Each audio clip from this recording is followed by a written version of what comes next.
வணக்கம் ஃப்ரெண்ட்ஸ். பாண்டியன் ஸ்டோரில் இன்னும் எபிசோடில் என்ன நடக்குதுன்னு ஒரு நேரம் பார்த்துட்டு வரலாம் வாங்க.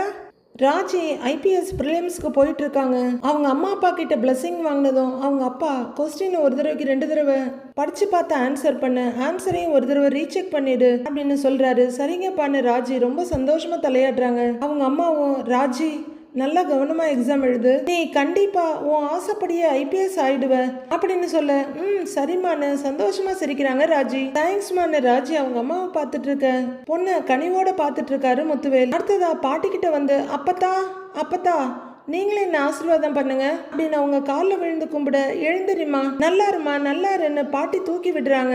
நல்லா இருப்ப என் தங்கம் அப்படின்னு கன்னத்துல முத்தம் கொடுத்துட்டு கை நிறைய திருஷ்டி கழிக்கிறாங்க பாட்டி. நீ ஆசைப்பட்ட எல்லாமே உனக்கு கிடைக்கணும் அப்படின்னு தாடைய பிடிச்சி முத்தம் கொடுத்து கெஞ்சுறாங்க பாட்டி. எல்லாருமே நெகிழ்ச்சியோட பார்த்துட்டு நிற்கிறாங்க. பாட்டி அவங்களோட எமோஷன்ஸை கண்ட்ரோல் பண்ணிக்கிட்டு, சென்னைக்கு நீயும் கதிரமா போறீங்கன்னு கேக்குறாங்க. ராஜிக்கு முகம் டக்குன்னு மாறுது. சமாளிச்சுக்கிட்டு, இல்ல அப்பத்தா கதிருக்கு வேலை இருக்கான், நானு மீனாக்கா அத்தை 3 பேரும் தான் போறோன்றாங்க, ரொம்ப அவசியம் அப்படின்னு பல்ல கடிச்சிட்டு நிக்கிறாரு சக்திவேல். பத்திரமா போயிட்டு வாங்கம்மா.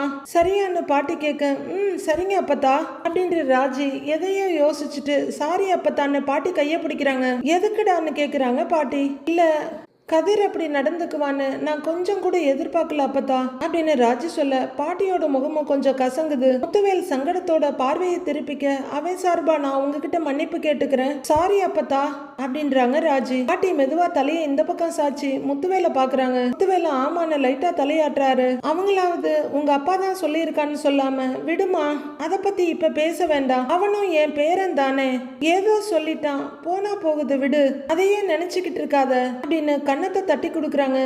ராஜி மறுபடியும் திரும்பி அவங்க அம்மா அப்பாவை ஒரு தடவை பார்த்துட்டு, நான் போயிட்டு வரேன்றாங்க. போயிட்டு வரேன் அப்பத்தா அப்படின்னு சொல்லிட்டு அவங்க நடக்க ஆரம்பிக்க, ஒரு நிமிஷங்கிறாரு முத்துவேல். அப்பா அப்படின்னு ராஜி திரும்ப, ஐபிஎஸ் ஆகணுங்கிற நினைப்ப உன் மனசுல விதைச்சது உன் சித்தப்பா தானே அப்படின்னு முத்துவேல் சொல்ல, சக்திவேல் அண்ணனை நிகழ்ச்சியோட பாக்குறாரு. அண்ணன் எதையுமே மறக்கல போல இருக்கு அப்படின்னு அவரு கண்கள் கொஞ்சம் கலங்க பார்த்துட்டு இருக்காரு. சக்திவேல் கிட்ட ஆசீர்வாதம் வாங்க வேண்டாமா அப்படின்னு முத்துவேல் கேட்க, அவரு கண்ணு லைட்டா கலங்கிடுது. ராஜி அவரையே பார்த்துட்டு இருந்துட்டு பக்கமா போய் நின்று சித்தப்பான்னு கூப்பிடுறாங்க. ஆசீர்வாதம் வாங்க கூடாதுன்னுலாம் இல்ல, உங்களுக்கு என்ன ஆசீர்வாதம் பண்ண விருப்பம் இருக்காதோன்னு தான் எதுவும் கேட்கலன்றாங்க ராஜி. எங்கேயோ பார்த்துட்டு இருக்கவரு படக்குன்னு ராஜியை பாக்குறாரு. நீங்களும் வாங்க அப்படின்னு ராஜி சொல்ல, அதுக்காகவே வெயிட் பண்ற மாதிரி மாறி படக்குன்னு வந்து சக்திவேலோட லெஃப்ட்ல நிக்கிறாங்க. 2 பேரும் என்ன ஆசீர்வாதம் பண்ணுங்க அப்படின்னு ராஜி சொல்ல, சக்திவேல் மனசை கல்லு மாதிரி வச்சுட்டு இருந்தாலும் அவரோட கை தன்னை போல ஆசீர்வாதம் பண்ணுது. நல்லா இரு ராஜி, நீ நல்லா இருக்கணும் ராஜிமா அப்படின்னு மாறி சொல்றாங்க. ராஜி எழுந்திருக்க, நல்லா இருமா, கண்டிப்பா நீ எக்ஸாம்ல பாஸ் பண்ணிடுவேன்னு எங்கேயோ பார்த்துட்டு சொல்றாரு. தேங்க்ஸ் சித்தப்பான்னு ராஜி சொல்லிட்டு இருக்க, ராஜி நீ நல்ல மார்க் எடுக்கணும் அதுதான் முக்கியம் சரியா, பத்திரங்கிறாங்க அவங்க. தேங்க்ஸ் சித்தின்னு சொல்லிட்டு இருக்க அவங்க அப்படியே தாடையை பிடிச்சி கொஞ்சுறாங்க. நான் வரேன் சித்தப்பான்னு சொல்ல, அவரும் கலங்கின கண்ணை காட்டிக்காம விட்டு கொடுக்காம அப்படிங்கிறாரு. நான் போயிட்டு வரேன் அப்பா, போயிட்டு வரேன். சரிங்க அப்பத்தா, அப்ப நான் போயிட்டு வரேன், உடம்ப பாத்துக்கோங்க அப்படின்னு சொல்லிட்டு ராஜி அங்கிருந்து நடக்க ஆரம்பிக்கிறாங்க. எல்லாருமே கண்ணுல துளிர்க்கிற கண்ணீரை மறைக்கிறதுக்கு ஆளுக்கு ஒரு பக்கமா முகத்தை திருப்பிட்டு போராடிட்டு இருக்காங்க. பாட்டிக்கு அங்க போக ஆசைதான், கதிர் வருவேனான்னு சொல்லிட்டானே என்ன பண்றதுன்னு ஏக்கமா இவங்க முகத்தெல்லாம் பார்த்துக்கிட்டு நிக்கிறாங்க. பாண்டியன் வீட்டு ஹால்ல கோமதி, செந்தில், மீனா, ராஜி 4 பேரும் உட்கார்ந்துருக்காங்க. ரெடியாகி உட்கார்ந்துருக்க மீனா காஃபி குடிச்சிட்டு இருக்காங்க. ஏய், ஒரு நாளைக்கு எத்தனை காஃபி தான் குடிப்ப அப்படின்னு செந்தில் கேட்க, ஐயம்மா காஃபி லவ்வருங்க, எத்தனை வேணும்னாலும் குடிக்கலாம், அதுவும் அத்தை அருமையான காஃபி குடிச்சு பாருங்க தெரியும் அப்படின்னு மறுபடியும் மீனா காஃபியை குடிக்கிறாங்க. ஓகே ஓகே குடி குடி, காஃபியா குடிச்சு காஃபி ஃபில்டர் ஆக போற அப்படின்ற மாதிரி செந்தில் பாக்குறாரு. ஏய் கேட்க மறந்துட்டேன், பஸ் எத்தனை மணிக்குன்னு கோமதி கேட்குறாங்க. 10 மணிக்கு அத்தைங்கிறாங்க மீனா. ஓ 10 மணிக்கு கிளம்புனோம்னா காலையில் எத்தனை மணிக்கு போய் சேருவோம் அப்படின்னு கோமதி கேட்க, அது ஒரு 6 மணிக்குள்ள போய் சேர்ந்துடுவோன்றாங்க மீனா. அப்படியா, மொதல் தடவை சென்னைக்கு போறேன், ஒரே படபடப்பா இருக்குது. டேய் செந்தில் படபடப்பா இருக்குடான்னு கோமதி சொல்ல, அவர் சிரிக்கிறாரு. அத்தை நான் ஐபிஎஸ் ஆனது உங்களை இந்தியா முழுக்க டூர் கூட்டிட்டு போறேன் அப்படின்னு ராஜி சொல்ல, பாத்தியாடா என் மருமகளை அப்படின்னு கோமதி கேட்டுட்டு இருக்க.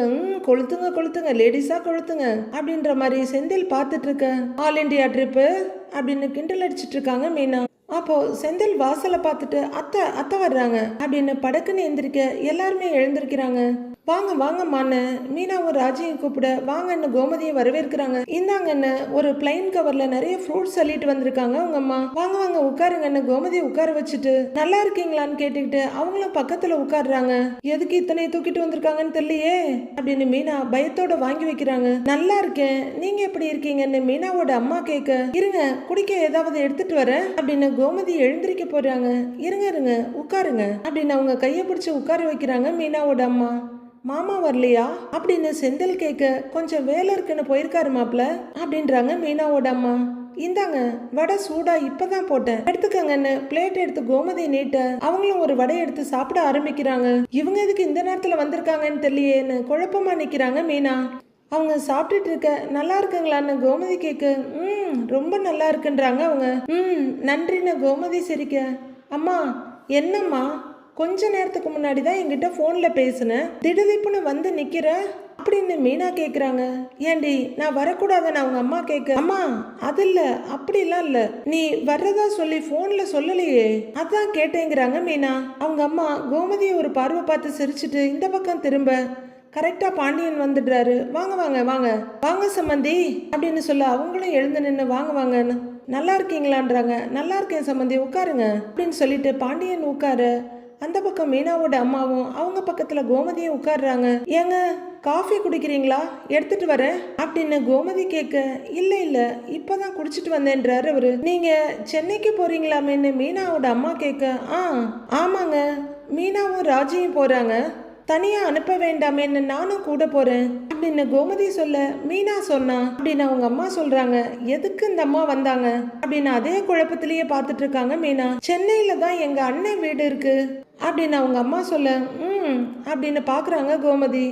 ஓ எங்க அம்மா வந்த விஷயம் இதுதானா, அப்ப அவங்க மண்டையை கழுவுனது நீங்க தானு செந்தில பாக்குறாங்க.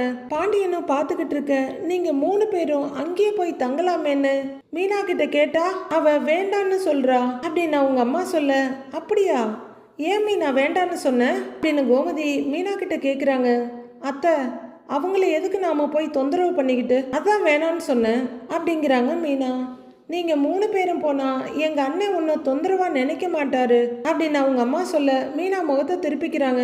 நீங்க போகலன்னா தான் தப்பா நினைப்பாரு அப்படின்னு அவங்க அம்மா சொல்ல, அம்மா ஏற்கனவே ஹோட்டல்ல ரூம் எல்லாம் புக் பண்ணியாச்சு அப்படின்னு மீனா சொல்ல, காசெல்லாம் பே பண்ணிட்டீங்களான்னு அவங்க அம்மா கேக்குறாங்க. அதெல்லாம் அங்க போய் பாத்துக்கலான்னு மீனா சொல்ல, அப்ப கேன்சல் பண்ணிடலாம் மீனா அப்படின்னு அவங்க கோமதி பக்கம் திரும்ப, அம்மா என்னம்மா அப்படிங்கிறாங்க மீனா. காலம் கெட்டு கிடக்கு மீனா, 3 பொம்பளைங்களும் ஹோட்டல்ல தங்குறது எனக்கு ஒன்றும் சரியா படல அப்படின்னு மீனாவோட அம்மா சொல்ல, நீங்க சொல்றதும் சரிதான் சம்பந்திங்கிறாரு பாண்டியன். கிடைச்சது ஒரு சாக்குன்னு மீனா அம்மா ஆரம்பிக்கிறாங்க. மீனாவும் வேலைக்கு போயிட்டு ராஜியும் பரீட்சைக்கு போயிட்டா நீங்க ரூம்ல தனியா இருப்பீங்களா அப்படின்னு கோமதிய பயமுறுத்தி வைக்கிறாங்க மீனா அம்மா. ஐயோ போச்சு, அத்தையோட அடிமடியிலேயே கைய வைக்கிறாங்களே அப்படின்ற மாதிரி மீனா பயத்தோட பார்த்துட்டு இருக்காங்க. நீங்க இங்க இவ்வளவு சுதந்திரமா இருந்துட்டு அடைச்ச 4 செவத்துக்குள்ள உங்களால இருக்க முடியுமா அப்படின்னு மீனா அம்மா கேட்க, திருத்திருன்னு முழிக்கிறாங்க கோமதி. அதுவும் தனியா அப்படின்னு கேட்க கஷ்டம் தாங்குறாங்க அவங்க.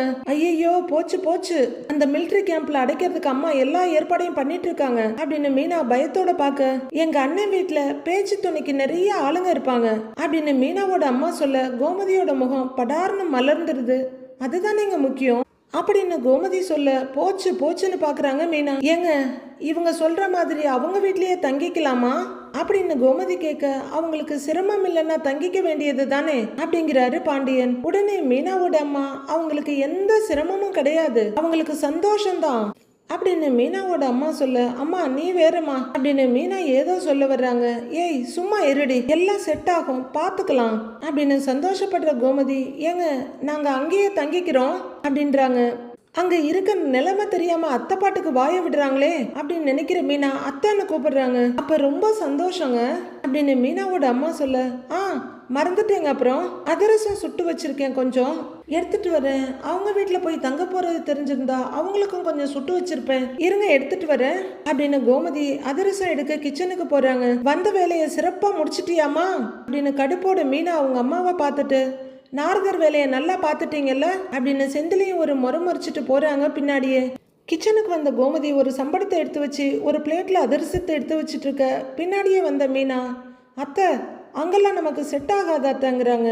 நாம என்ன அங்க குடித்தனமா இருக்க போறோம், 5 நாள் தானே பார்த்துக்கலாம் மீனாங்கிறாங்க கோமதி. மீனா உச்சி கொட்டிட்டு இருக்க, இங்க பாரு என்னாலெல்லாம் தனியா ரூம்ல இருக்க முடியாது, மூச்சு முட்டிடும் அப்படிங்கிறாங்க கோமதி. அது டார்ச்சரான வீடு, மாமா அத்தை எல்லாம் ரொம்ப ஸ்ட்ரிக்ட், செட்டே ஆகாதுன்னு மீனா சொல்லிட்டு இருக்க. செந்தில் அங்க வந்து நிக்கிறாரு. ஏய், அப்படிலாம் இருந்தா உங்க அம்மா நம்மள அங்க தங்க சொல்லுவாங்களான்னு கேக்குறாங்க கோமதி. ஐயோ, நான் என்ன சொல்றேன்னு உங்களுக்கு புரியவே மாட்டேங்குது அத்தன்றாங்க மீனா. ஏய், உனக்கு தாண்டி எதுவுமே புரிய மாட்டேங்குது. சொந்த பந்தங்கள் சுத்தி இருந்தாதான் ஜாலியா இருக்கும், நம்ம அங்கேயே தங்கிக்கலாம். இங்க பாரு, இந்த சும்மா ஹோட்டல்ல எல்லாம் தங்க வேண்டாம், இந்தா ஒழுங்கா எடுத்து வை அப்படின்னு சம்பளத்தை கொடுத்துட்டு பிளேட்டை தூக்கிட்டு வெளியே போறாங்க கோமதி. ஐயோ, இந்த சொந்த பந்தம் எல்லாம் செட் ஆகாத அப்படின்னு மீனா புலம்பிக்கிட்டே சம்பளம் மூடிய அழுத்தி மூடிட்டு இருக்க.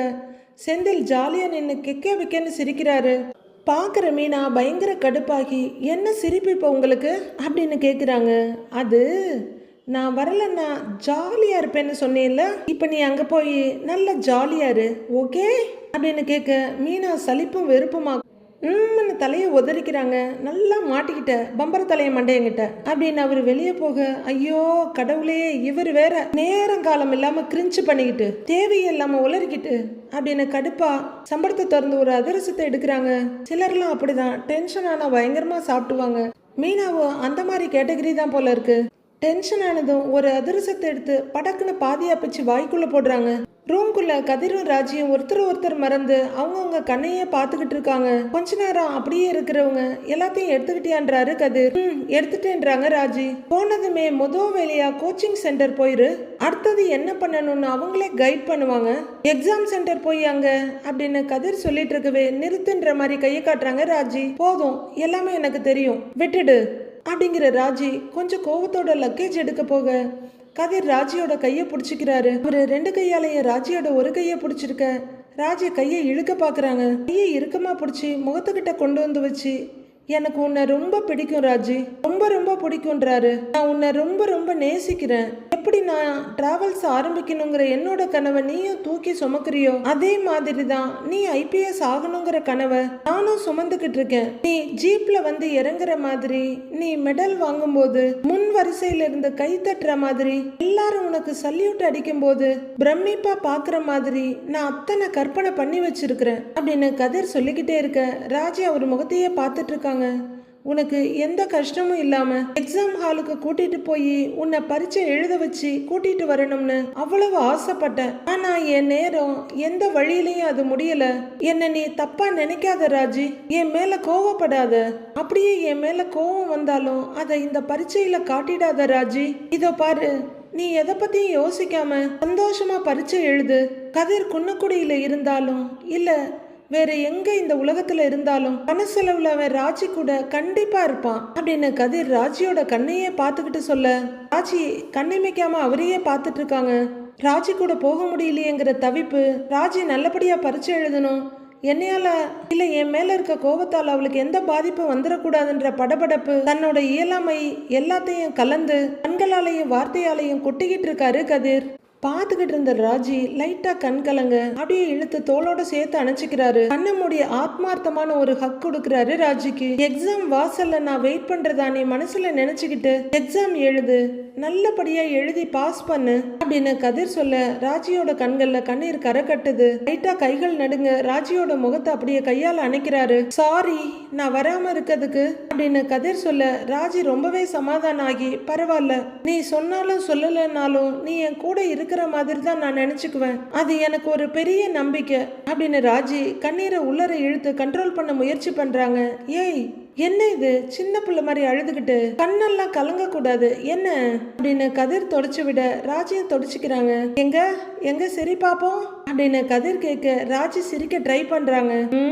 இது என்ன சிரிப்பு, அளந்து கொடுக்குற மாதிரி நல்லா சிரி ராஜி, நல்ல புள்ளல, நல்லா சிரி அப்படின்னு கதிர் சிரிக்க அதை பார்த்து ராஜியும் சிரிக்கிறாங்க. இதே சிரிப்பு நீ எக்ஸாம் எழுதிட்டு வரும்போது உன் முகத்துல இருக்கணும், ரிசல்ட் வரும்போது உன் முகத்துல கண்டிப்பா இருக்கும் அப்படின்னு கதிர் சொல்ல ராஜு ஒரு நிறைவோடு சிரிக்கிறாங்க. ராஜலட்சுமி ஐபிஎஸ் அப்படி கேட்கணும், அந்த சந்தோஷம் பெருமையும் எங்க எல்லார் முகத்திலையும் இருக்கும் அப்படின்னு கதிர் சொல்ல அப்படின்னு சிரிக்கிறாங்க ராஜி. சரி போலாமான்னு கையை பிடிக்கிறாரு அவரு. பஸ் ஸ்டாண்ட் வரைக்கும் வந்து பஸ் ஏற்றி விடவாவது வருவியான்னு ராஜி கேட்க அதை எப்படி வராம இருப்பேன், கண்டிப்பா வருவேன் வா அப்படின்னு ராஜியோட லக்கேஜ் எடுக்கிறாரு அவரு. அவரு வான்னு கூப்பிட ராஜி அவங்களோட ஹேண்ட்பேக் எடுத்துட்டு கிளம்புறாங்க. ஹால்ல செந்தில், மீனா, அரசி 3 பேரும் உட்கார்ந்து இருக்காங்க. செந்தில் ஜாலியா தாளம் போட்டுட்டு இருக்க மீனா அவரு ஒரு முறையும் அரசிய ஒரு சிரிப்புமா பாக்குறாங்க. நீயும் வந்திருக்கலான்னு மீனா சொல்ல நீங்க மட்டும் ஜாலியா எல்லா இடத்துக்கும் போறீங்க, ஆனா என்ன மட்டும் எங்கேயும் கூட்டிட்டு போக மாட்டேங்கிறீங்க அப்படிங்கிறாங்க அரசி. அரசி நான் மட்டும் ஐபிஎஸ் ஆயிட்டேனா அதுக்கப்புறம் உன்னை இந்தியா முழுக்க டூர் கூட்டிட்டு போறேன் அப்படின்னு ராஜி சொல்ல அப்படின்னு பொம்மை மாதிரி வேகமா தலையாட்டுறாங்க அரசி. மீனா திடுக்குன்னு ராஜியை பார்த்து நீ என்ன அரசியல்வாதிங்க மாதிரி வாக்குறுதிகளை அள்ளி வீசிக்கிட்டு இருக்கிற அப்படின்னு மீனா கேட்க எங்க போஸ்டிங் போட்டாலும் எல்லாரையும் கூட்டிட்டு போலாம்லக்கா அப்படிங்கிறாங்க ராஜி. கொளுத்து நீ அப்படிங்கிற மாதிரி மீனா பார்க்க, ஆனா நீ வேணா பாரு உனக்கு உள்ளூர்ல தான் போஸ்டிங் கிடைக்கும்ன்றாரு கதிர்.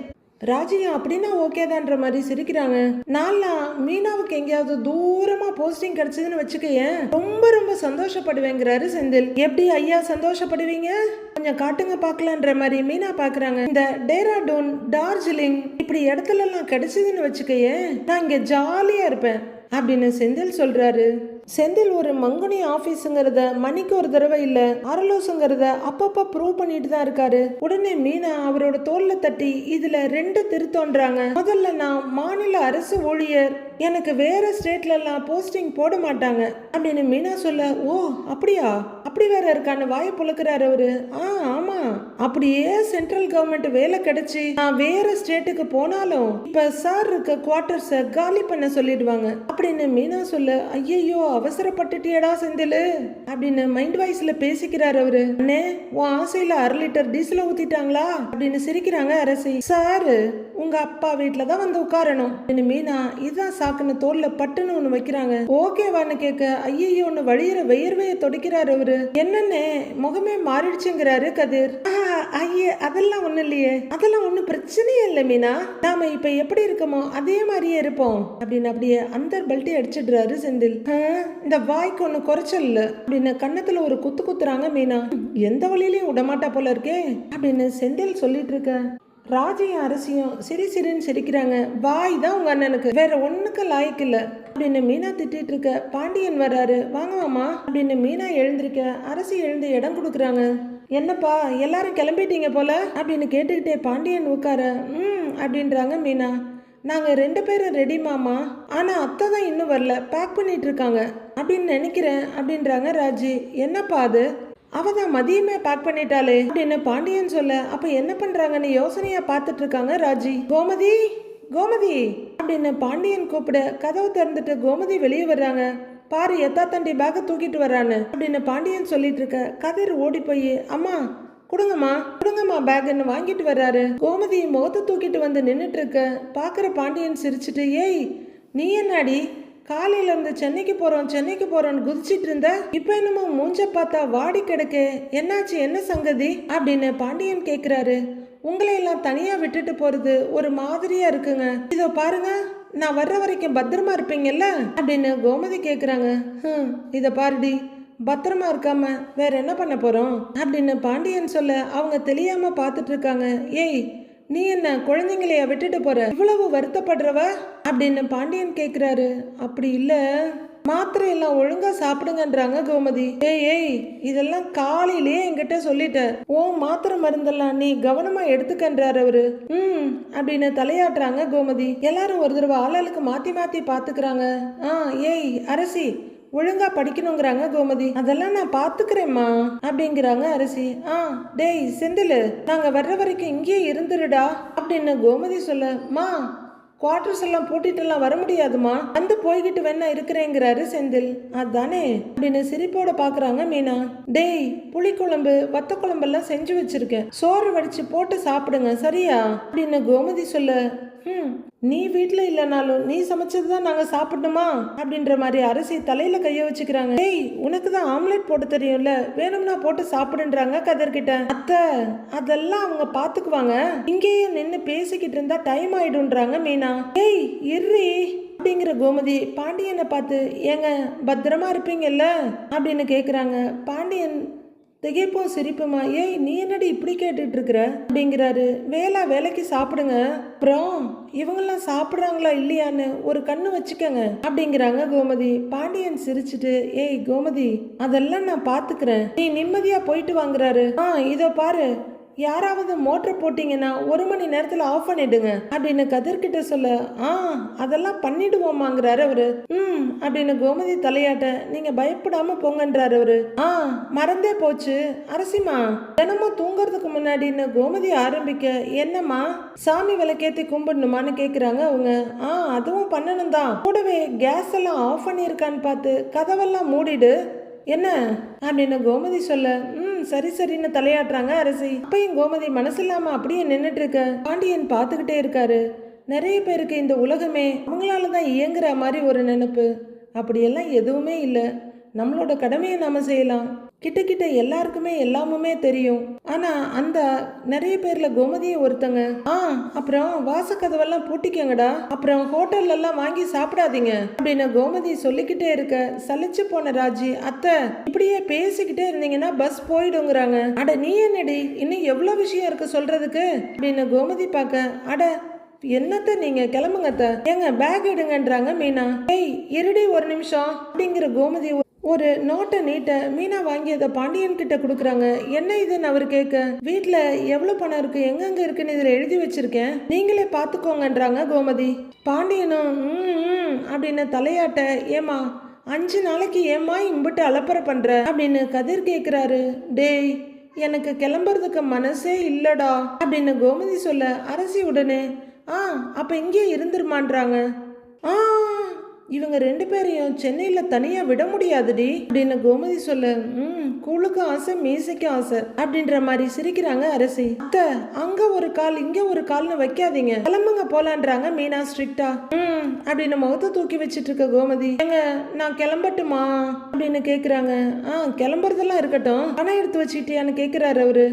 எடுத்துக்கிட்டேங்கன்னு சந்தோஷமா தலையாட்டுறாங்க கோமதி. கோமதி பார்த்து பத்திரமா போயிட்டு வா, அப்புறம் பஸ் இடையில அங்க இங்க நிக்குதுன்னு நீ பாட்டுக்கு இறங்கி எங்கேயாவது போயிடாத அப்படின்னு பாண்டியன் சொல்ல, அதெல்லாம் நான் எங்கேயும் போகலங்க அப்படின்னு கோமதி சொல்ல, இப்ப பாண்டியனோட டர்ன் அவரு ஆரம்பிச்சிடுறாரு. அப்புறம் பஸ்ல போகும்போது கண்டதையும் யோசிச்சுட்டு தூங்காம கஷ்டப்பட்டு இருக்காத, பஸ்ல நிம்மதியா தூங்கு அப்படின்னு சொல்ல, சரிங்க அப்படின்னு தலையாட்டுறாங்க. கோமதி பஸ்ஸை விட்டு இறங்குனது எனக்கு அப்படின்னு பாண்டியன் சொல்லிட்டு இருக்க, என்ன இது மாத்தி மாத்தி பேசிக்கிட்டே இருக்கீங்க, இங்கேயே 5 நாளையும் போக்கிடுவீங்க போல இருக்கே அப்படின்னு கடுப்பா சொல்றாரு செந்தில். அத்தை வேற ஏதாவது பேசணும்னா போன் பண்ணி பேசிக்கங்க அத்தை, வாங்கத்த போலாம் அப்படின்னு மீனா சொல்ல, வாங்கத்த அப்படின்னு ராஜியும் கூப்பிடுறாங்க. நீங்க பேக் எடுங்க அப்படின்னு மீனா சொல்ல, அப்படின்னு கதிரும் இந்த பக்கம் செந்திலும் எல்லாம் பேக தூக்குறாங்க. பார்த்துன்னு கோமதி சொல்லிட்டு இருக்க, சரிப்பா பார்த்து பத்திரமா போயிட்டு வாங்கன்னு எழுந்திருக்கிறாரு பாண்டியன். சரிங்க மாமான்னு மீனா சொல்ல, பார்த்து போற இடத்துல கொஞ்சம் கவனமா இருங்க அப்படின்னு சொல்லிட்டு இருக்காரு. கோமதி பேக் எடுக்க போக, நான் எடுத்துக்கிறேம்மான்னு கதிர் எடுத்துக்கிறாரு. ரசிமா வரேன்னு மீனா சொல்ல, பார்த்து கோமதி பார்த்து போயிட்டு வாங்க, போய் இறங்கினவனே எனக்கு போன் பண்ணு சரியான அவர் சொல்லிட்டு இருக்க, வரேங்க அப்படின்னு பக்கத்துல வர்றாங்க கோமதி. போயிட்டு வரோம் மாமா.